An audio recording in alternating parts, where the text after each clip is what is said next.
जब जब आपको लगेगा कि आप बिहार को समझ गए हैं, तब तक बिहार आपको एक ऐसा झटका देगा। अभी तो सीएम कौन बनेंगे फिक्स नहीं है। अब देखिए, बीजेपी का डिसीजन पूरी दुनिया को चौंका देता है। किसको पता था कि मध्य प्रदेश का सीएम कौन होगा? जैसे बिहार में अभी राज्यसभा में भेजा जा रहा है, नीतीश कुमार को भेजा जा रहा है। प्रधानमंत्री चाहते हैं कि ज्यादा से ज्यादा राज्यों में उनकी पार्टी की सरकार रहे, क्योंकि ज्यादा से ज्यादा राज्यों में जो विधायक जीते और वो विधायक जो राज्यसभा में भेजे तो उन्हीं के लोग यहाँ बैठे, ताकि यहाँ से विधेयक पास होगा तो यहाँ अटकेगा नहीं।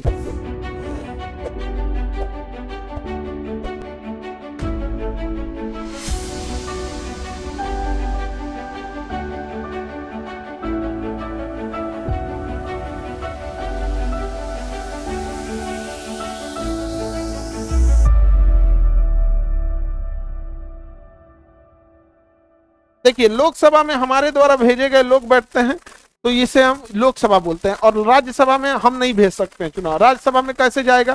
तो राज्यसभा में जाते हैं लोग स्टेट वाइज। कहां से जाते हैं? State wise. जैसे हर राज्य के लिए आपने विधायक चुना है, समझ गया? जैसे इंडिया में हर एक राज्य से आपने क्या चुना है? विधायक चुना है। तो आपका विधायक जैसे बिहार से है, यूपी से है, राजस्थान से, गुजरात, महाराष्ट्र, यूपी, झारखंड, बंगाल, हरियाणा, यूपी, जितना भी है, यहाँ उड़ीसा हो गया, कर्नाटक, ये जितने लोग हैं यहाँ पर क्या बैठते हैं? एमएलए बैठते हैं। कौन बैठते हैं? एमएलए बैठते हैं। तो एमएलए लोग क्या करते हैं? अपने अपने यहाँ से चुन के और राज्यसभा में भेज देते हैं। जैसे बिहार में अभी राज्यसभा में भेजा जा रहा है, नीतीश कुमार को भेजा जा रहा है। तो हर राज्य में विधानसभा, हर राज्य के पास अपनी एक कैपेसिटी है कि कितने राज्यसभा में भेज सकते हैं। बिहार से 16 लोगों को भेज सकते हैं, उत्तर प्रदेश से 31 लोगों को भेज सकते हैं। जितना ज्यादा जनसंख्या उतने लोगों को कहाँ भेज सकते हैं? राज्यसभा। राज्यसभा एक्चुअल एक बैकअप प्लान है लोकसभा का। राज्यसभा कुछ नहीं है, वो लोकसभा का क्या है? Backup plan. यानी देश चलाने के लिए जिम्मेदार कौन है? लोकसभा। लेकिन देश इतना बड़ा होता है कि लोकसभा को हर 5 साल पे इलेक्शन में बिजी होना पड़ता है। तो हम पूरी जिम्मेदारी एक को नहीं दे सकते हैं। जब भी कोई बड़ी जिम्मेदारी है तो उसको बैकअप में देना होता है। तो लोकसभा के बैकअप के रूप में कौन काम करता है? राज्यसभा। जब लोकसभा नहीं रहती है तो सारा देश को कौन संभालता है? राज्यसभा। और राज्यसभा का इलेक्शन होता है, या जीते हुए विधायक ही भेजते हैं अपने से, जीते गए विधायक ही आपस में भेजते हैं। समझ में आ गया कि नहीं आ गया? किसी को दिक्कत? अब जैसे बिहार में कितनी सीटें हैं? 16। अब बिहार में विधायक लोग कितने हैं? 243। 243 भाग दो तो मोबाइल भाग दे रही है, मोबाइल निकाल के भाग दो। बहुत कहीं की 15 कितना आ रहा है? 15 आ रहा है। 15 14 पॉइंट समथिंग। हाँ तो वही 15 मान लेते हैं, ठीक है? कितना हो गया? 15। यानी जिसके पास 15 को विधायक है, जिसके पास 15 को विधायक है, वो एगो राज्यसभा का सदस्य भेज सकता है। एगो राज्यसभा का सदस्य भेज सकता है। कहाँ से? बिहार से। यूपी में आंकड़ा बदल जाएगा। क्यों? यूपी में आपके पास 403 विधायक हैं और टोटल सीट कितना है? 31। यूपी में भाग दीजिए तो 13। वहां 13 को अगर आपके पास विधायक है ना, तो आप अपना एक प्रतिनिधि भेज सकते हैं। अपना एक प्रतिनिधि क्या कर सकते हैं? भेज सकते हैं। समझ गया?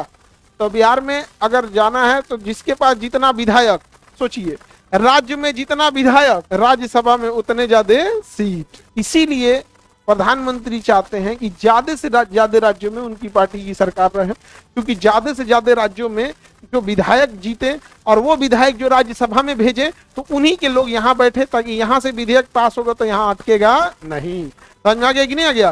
तो राज्यसभा एक्चुअल वर्किंग करता है या बैकअप के लिए? राज्यसभा का इलेक्शन में हम पब्लिक भाग लेते हैं या जीते हुए विधायक? जिस पार्टी की जितने राज्यों में सरकार रहेगी उतनी ही ज्यादा उसकी राज्यसभा में सीट। समझ में आ गया कि नहीं आ गया? किसी को दिक्कत? हर राज्य की विधायक भाग लेते हैं। बिहार में एक राज्यसभा का सदस्य जिताने के लिए कितना विधायक चाहिए? 16 15 ना? 16 15। यूपी में 13। वो अलग अलग राज्य में डिफर करेगा। समझ में आ गया कि नहीं? अभी जैसे अभी आरजेडी के पास कितना सीट है बिहार में? 25। एक को जिता पाएंगे, एक को राज्यसभा का सदस्य भेज पाएंगे। कौन? और अगर गठबंधन कर ले 5 को 6 को से, तो इनके पास 5 को 6 को मिला के 30 को हो जाएगा। 5 को तो 2 को भेज सकते हैं। वो 2 को कैसे जाएगा? गठबंधन से। अब बीजेपी के पाश 90-92 को सीट है ना? 92 को है। 92 अकेले कितना आदमी को भेजेगी? 6 को। और जदयू के पास भी 5 को सीट, वो नीतीश कुमार को भेज दिए। आगे बढ़े। जब जब आपको लगेगा कि आप बिहार को समझ गए हैं, तब तक बिहार आपको एक ऐसा झटका देगा। अभी तो सीएम कौन बनेंगे फिक्स नहीं है। अब देखिए, बीजेपी का डिसीजन पूरी दुनिया को चौंका देता है। किसको पता था कि मध्य प्रदेश का सीएम कौन होगा? दिल्ली का सीएम किसको? तो उन लोग का अपना सेंट्रलाइज सिस्टम है। आगे बढ़े। बबुआ केहू को दिक्कत तो बोलो। लोकसभा के इलेक्शन में कौन भाग लेगा? पब्लिक। और राज्यसभा के इलेक्शन में विधायक। राज्यसभा के इलेक्शन में विधायक। हर राज्य के विधायक अलग अलग गुट समीकरण होता है, कितने विधायक मिलके एक राज्यसभा के सदस्य, बिहार में कितने को 15 मिलके एक को, टोटल क्या को भेजेगा 16 को, और यूपी में टोटल 31 को भेजता है। कितना भेजता है 31। सबसे ज्यादा संख्या में विधायक सांसद सारा चीज यूपी में है। जनसंख्या भी तो है भाई 25 करोड़। अरे यूपी का सीएम किसी देश का राष्ट्रपति से कम नहीं है। अरे दुनिया में 5-6 को देश है सर जिसकी जनसंख्या यूपी से ज्यादा है। कितने ही देश हैं जिनकी जनसंख्या यूपी से ज्यादा है। एक रूस है 35-40 करोड़।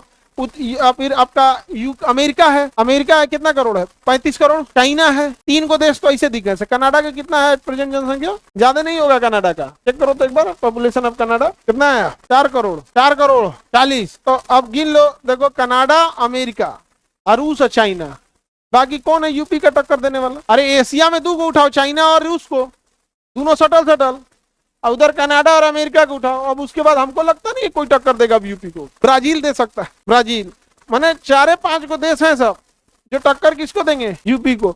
बाकी यूपी दुनिया में पाकिस्तान की जितनी जनसंख्या उतने लगभग यूपी की है, दोनों की 25-26 करोड़। ब्राजील का कितना 21 करोड़, गया ब्राजील पीछे 21-22 करोड़ होता तो यूपी में बढ़ गया होगा अभी तो। यूपी, बिहार, बंगाल, इसमें जनसंख्या का कोई दिक्कत थोड़े है। देखो जब तक इंसान गरीब रहेगा जनसंख्या ज्यादा बढ़ेगी, याद रखना जितने गरीबी और अशिक्षा रहेगी वो जनसंख्या ज्यादा बढ़ेगा। जनसंख्या बढ़ने का कारण एक बड़ा है जो समझ नहीं पाते हैं, महिला का शिक्षित न होना।